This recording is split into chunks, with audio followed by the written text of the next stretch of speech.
Welcome everyone. Study morning presents एक नए topic पे हम बात करेंगे आज। ठीक है, टॉपिक क्या है? How to achieve your goals as a student. ठीक है, एक स्टूडेंट के तौर पे आप अपने गोल्स को कैसे अचीव कर सकते हैं, कैसे फेलियर से सक्सेसफुल बन सकते हैं।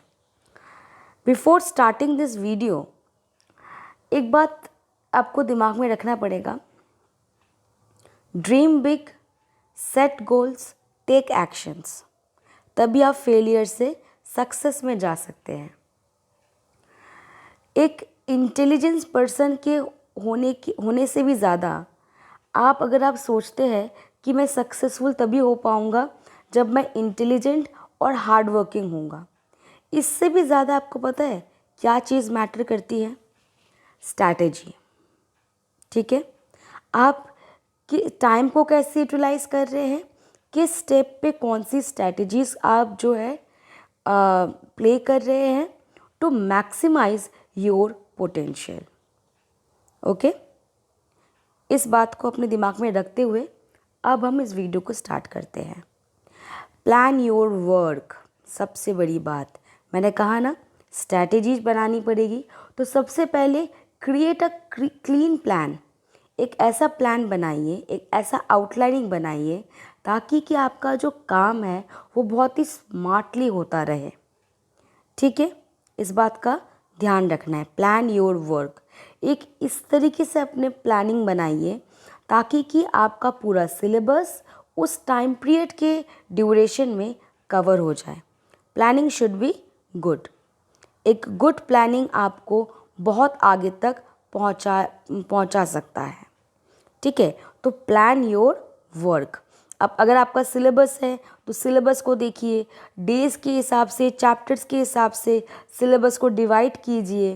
ठीक है, रिवीजन का टाइमिंग बनाइए, कुछ टेस्ट वगैरह लीजिए। इस तरीके से एक प्लान बनाइए।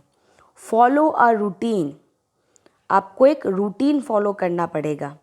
ठीक है, टाइम को मैनेज करना पड़ेगा कि ये टाइमिंग स्कूल का है, ये टाइमिंग मेरा ट्यूशन का है, अब ये मेरा खुद का स्टडी टाइमिंग है, सेल्फ स्टडी टाइमिंग है मेरा।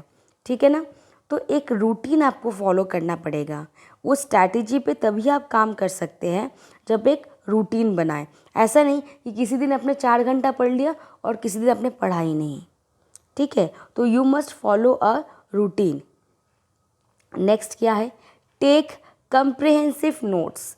आपको क्या बनाते रहना है? नोट्स, क्योंकि आपके काफ़ी सारे सब्जेक्ट्स हैं और सिलेबस भी काफ़ी ज़्यादा है। तो इसीलिए नोट्स, खुद के हाथों से नोट्स तैयार करना एक बहुत ही ज़्यादा वैल्यूबल, आप कह सकते स्ट्रैटेजी है। इससे क्या होता है, पेपर के वक्त, एग्ज़ाम्स के वक्त आपको टेक्स्ट बुक को फिर से, एंटायर टेक्स्ट बुक को नहीं पढ़ना पड़ता। आपने जो नोट्स बनाए हैं उससे ही आपका जो है काम चल जाता है। एक तो वो आपके हाथों से आपने नोट्स बनाए हैं, ऑलरेडी वो पॉइंट्स जब आप एक बार 2 बार पढ़ते हैं वो ऑटोमेटिकली आपको अच्छे से लर्न हो जाते हैं। ठीक है, तो पूरे चैप्टर्स का आपको नोट्स बनाते रहना चाहिए, छोटे छोटे समरीज बनाते रहना चाहिए। इसको पढ़ा, नोट्स बना लिया, ताकि पेपरों के समय में आपका टाइम भी सेव करता है। आप खुद ही सोचिए, एक पूरे बुक को पढ़ना पेपर के टाइम पे वो ज़्यादा इजी है या नोट्स? Obvious notes. नेक्स्ट क्या है? ये मेरा सबसे पसंदीदा टॉपिक है, ऑप्टिमाइज़ योर स्टडी स्पेस। जहाँ पर भी आप बैठ कर के स्टडी कर रहे हैं, पढ़ाई करते हैं, स्टडी टेबल पे, बेड पे पढ़ाई नहीं करनी चाहिए, उससे आपको नींद आ जाती है। ठीक है, तो हमेशा जो है एक चेयर टेबल पे, स्टडी टेबल पे ही आपको बैठ कर के पढ़ना चाहिए। और ये जो स्पेस है उस स्पेस पे आपको अपना टाइम टेबल और डेली प्लानिंग जो है इस तरीके से लगा देना चाहिए, कलरफुल मैनर्स में।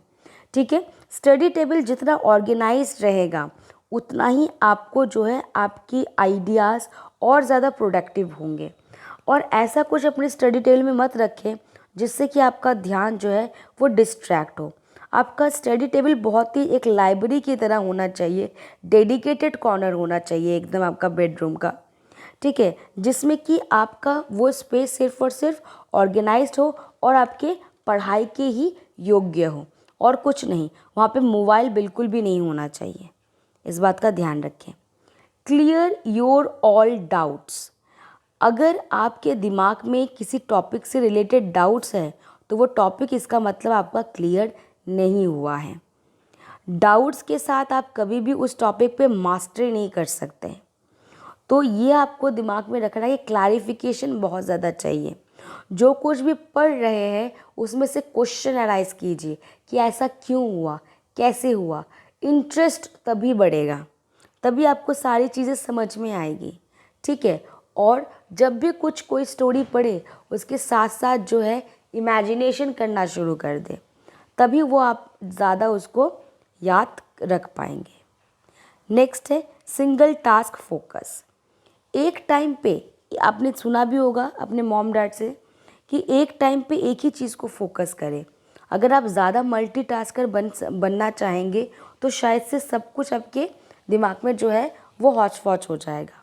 इससे बेटर है कि एक टाइम पे एक ही चीज़ पे फोकस करें, उसके बाद जब वो काम हो जाए फिर दूसरा। Focus on new skills.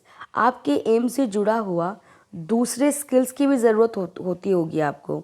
सिर्फ पढ़ाई नहीं, उसके साथ साथ आप experience, ability, growth, training, knowledge, learning, इन पर भी ध्यान दें। सिर्फ और सिर्फ एक चीज़ की तरफ ना भागें। जो भी आपका एम है उससे रिलेटेड आप कुछ ना कुछ एक्सपीरियंस, एबिलिटी और अपने अंदर लाएं। स्लीप वेल, ये सबसे लास्ट है।